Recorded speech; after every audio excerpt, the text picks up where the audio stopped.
নমস্কার। Indo Bangla Times business এবং ক্যালকলিং টিভির দর্শকদের একযোগে আবার স্বাগত নির্বাচন প্রবচন এই অনুষ্ঠানের নতুন অধ্যায়। ইলেকশনটা একেবারে তার শেষ দফায় এসে পৌঁছেছে।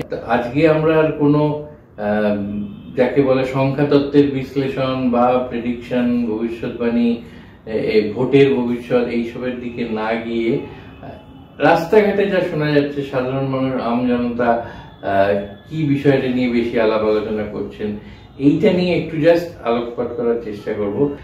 আজকে যাতায়াতের কথা একটা অদ্ভুত মন্তব্যই কানে এলো, সেটা একটা খুবই জনপ্রিয় একটা বাংলা সিনেমার একটা গান থেকে, যে একটু সেটাকে বদলে আর কি, মূল গানটা থেকে আমি যেটা শুনলাম সেইটাই বলছি, যে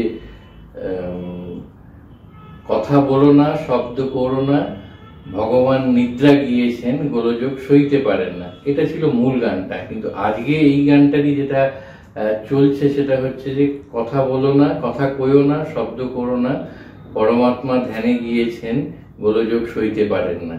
তা আমি এটার বিশদ ব্যাখ্যায় যাচ্ছি না, কারণ এই ব্যাখ্যাটা একেবারে আপনারা গানটা শুনলেই বা গানের যেটা সেটাকে অপভ্রংশই বলুন বা অভিযোজিত হয়ে যে গানে দাঁড়িয়েছে, সেই গানটা শুনলেই বুঝতে পারবেন। প্রধানমন্ত্রী আগেও ধ্যানে গেছেন, এবারেও ধ্যানে যাচ্ছেন। সেইটাকে কেন্দ্র করে এইরকম একটা লোকের সেই বুদ্ধির গড়ায় ধোঁয়া দিলে নানা রকমের গান বাজনা এবং নানান বুদ্ধি বেরোয়, তার মধ্যে একটা এরকম চলছে, এটা গানে এলো। এমনিতে কারোর ধ্যান করা, ধ্যানে যাওয়া বা ধ্যান সমাধিতে যাওয়া আরো পরবর্তী স্তরে, সেই নিয়ে কারোর কোনো আপত্তি থাকা উচিত নয়, থাকতে নেইও, থাকেও না। কিন্তু এখানে অন্তত জনসাধারণের আলাপ আলোচনায় যেটা উঠে আসছে বা এই বিষয়টা যে গুরুত্ব পাচ্ছে, সেটা এই জন্যই যে ধ্যানের সঙ্গে কোথাও না কোথাও সলিচুড যাকে বলে, নিরালা, একান্ত, এই ব্যাপারটা কিন্তু খুব জড়িত। অর্থাৎ ধ্যান করতে গেলে ওই রকম একটা প্রয়োজন। সেটা খুব একটা জানান দিয়ে ঘটা করে সবাইকে জানিয়ে কেউ যায় না। ধ্যানটা লোকে করে একেবারে শান্ত নিরিবিলি একটা, কারণ ওই যে যেটাকে বলে ট্র্যাঙ্কুইলিটি, সেটাও ধ্যানের জন্য খুব জরুরি আর কি। তো সেইটা একটা দিক। আর একটা দিক হচ্ছে যে ধরুন এর আগেও তো আমরা যাদেরকে জানি, যাদেরকে যুগ যুগ ধরে লোকে সেই জায়গায় বসিয়ে বা শ্রদ্ধা করে এসছে, আমাদের ঠাকুর রামকৃষ্ণ পরমহংসদেবও কিন্তু নিজেকে কোনোদিন সেইভাবে আমি পরমাত্মা এই দাবি করেননি। স্বামী বিবেকানন্দ পরবর্তী পর্যায়ে রামকৃষ্ণ ভাবধারা নিয়ে হয়েছেন, উনিও কোনোদিন নিজেকে, এবং খুব চট করে কিন্তু একটা এই ধরনের উদাহরণ আপনি পাবেন না যিনি নিজেই বলছেন আমি পরমাত্মার বিশেষ নির্দেশ নিয়ে পরমাত্মারই বিশেষভাবে সৃষ্টি হয়ে এসেছি।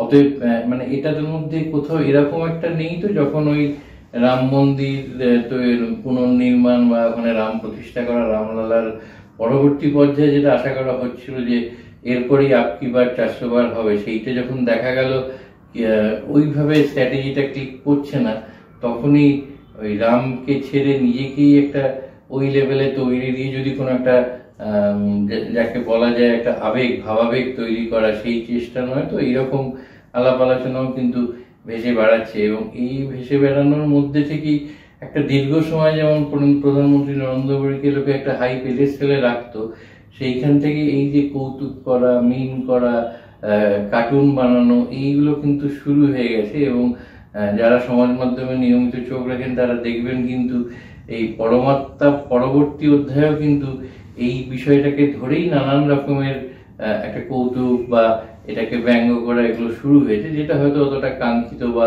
অভিপ্রেত ছিল না, কিন্তু হয়েছে। তার কারণগুলো হয়তো এইটা, ওটাকে খুব একটা রাজনীতির সঙ্গে বাইরে রাখা যাচ্ছে না। আর যেটা বললাম যে ধ্যান বা এই যে দিব্য ব্যাপারগুলো, এগুলো লোকে যেরকম একটা নিরালায় একান্ত ইয়েতে সলিচুড করতে চায়, সেইটা বোধহয় কোথাও না কোথাও লোকের মনে কোথাও একটা সংশয় দেখা দিয়েছে। তো এই যে পরিস্থিতিতে দাঁড়িয়ে এর আগে নানান আলোচনা হয়েছে, বিশ্লেষণ হয়েছে, কে কটা পেতে পারে, কোন রাজ্য থেকে কে কটা পেতে পারে, এইসবের আর মনে হয় না খুব একটা দরকার আছে, কারণ আমরা অপেক্ষারও প্রায় শেষ ইয়েতে চলে এসেছি। শনিবার শেষ পর্বের ভোটটার পরই 4 তারিখে রেজাল্ট বা ভোট গণনা শুরু হবে। তারপর দেখা যাবে ভোটের হাওয়া মড়ক কোন দিকে ঘুরছে বা আদেও ঘুরছে না, যেখানে ছিল সেখানেই স্থির থাকছে। তো এই প্রসঙ্গে আমরা এটাও বলে রাখবো যে আপনারা কিন্তু ক্যালকলিং এবং ইন্দো বাংলা টাইমসের পর্দায় সারা দিন চোখ রাখবেন। আমাদের টিমের যারা রয়েছে সমস্ত সদস্যরা কিন্তু ভারতবর্ষের সমস্ত জায়গা থেকে খবর এনে বিশ্লেষণ নিয়ে হেডলাইন্স ত্রিপুরার সহযোগিতায় আমরা আপনাদের জন্য সারাক্ষণ বিশ্লেষণ এবং যে গণনার ফলাফল সেটারও একদম হাল হকিকত আপনাদের জানাতে পারবো, একেবারে লেটেস্ট আপডেটেড ইনফরমেশন নিয়ে। আর একটা কথা না বললেই নয় যে আমরা বিজেপি, তৃণমূল বা কংগ্রেস, ইন্ডিয়া জোট কারা কি করবে এই নিয়ে অনেক আলাপ আলোচনা হয়েছে, কিন্তু যাদের নিয়ে সেই অর্থে কোনো আলোচনা হয়নি সেটা হচ্ছে বামপন্থীরা। তাই আজকে এই একেবারে শেষ লগ্নে এসে বামপন্থীদের কথাও একটু বলে যাই যে এমন একটা পরিস্থিতি এসেছে, এখনই তো একসময় বামপন্থার যে আন্দোলন সেটা বেশ জোরদারি ছিল, অন্তত পশ্চিমবঙ্গে আমরা টের পেতাম, কেরালাতেও ছিল, ত্রিপুরাতেও ছিল। তো এইটা ক্ষয়িষ্ণু হতে হতে এখন যা দাঁড়িয়েছে পশ্চিমবঙ্গ আর কেরালের মধ্যে ছিল। কেরালাতে এখন এলডিএফ বা লেফট ফ্রন্টের যেটা যুক্ত ফ্রন্ট আছে তারা যে সদস্য সংখ্যা সেটা বেশি ছিল এখনো পর্যন্ত, কিন্তু এবারে যা বিভিন্ন আভাস পাওয়া যাচ্ছে তাতে কিন্তু ওখানে আবার এমনিতেই কেরালায় দেখা যায় যে প্রত্যেক 5 বছর অন্তর অন্তর সেখানে ভোটের ইয়েটা বদলে যায়, প্রবণতাটা। তো এই যদিও গত 2 বছর দুটো টার্ম ওখানে এলডিএফই ভালোভাবে সমানভাবে কাজ করে চলেছিল, তো এবারে যা ইঙ্গিত তাতে ওখানে ইউডিএফ বা কংগ্রেস নেতৃত্বাধীন যে জোট বা ইন্ডিয়া জোট তাদেরই কেরালায় সম্ভাবনা হচ্ছে ভালো ফল সেরকমই প্রত্যাশিত আছে। আর যদি পশ্চিমবঙ্গের দিকে তাকানো যায় সেখানে কিন্তু যদিও অনেকে অনেক কিছু বলছেন যে এবারে ওদের সংখ্যা বাড়বে, ভোট বাড়লেও লেফট ফ্রন্টের আসন সংখ্যা কত বাড়বে সেই নিয়ে কিন্তু সন্দেহ থেকেই যাচ্ছে, কারণ ওই ভোটের পার্সেন্টেজ বাড়িয়ে আসন পাওয়ার মতো জায়গায় তারা যেতে পারবে কিনা। আর যেটা হতে পারে সেটা হচ্ছে যে লেফট ফ্রন্টের যে ভোটটা এক সময় ওনারা মানুক না মানুক বিজেপির দিকে ট্রান্সফার হয়েছিল বা ঝুঁকে গিয়েছিল, সেইটা যদি আবার বাম ফ্রন্টে ফিরে আসে তাহলে কিন্তু বিজেপির দিক থেকেই ভোটের অঙ্কটা একটু কমে যাওয়ার একটা সম্ভাবনা অন্তত থাকবে। মানে যা আমরা বলছি সবই কিন্তু সম্ভাবনার দিক থেকে, তো সেটাও দেখতে হবে। তাতে একটা যেমন প্রমাণিত হবে যে বামফ্রন্টের একটা বড় অঙ্কের ভোট ওদিকে ট্রান্সফার হয়েছিল, সেটা একেবারে যেটা ওনারা অস্বীকার করেন সেটা কিন্তু প্রমাণিত হয়ে যাবে যদি দেখা যায় যে ভোট বাড়ার ফলে বিজেপি ক্ষতিগ্রস্ত হয়েছে।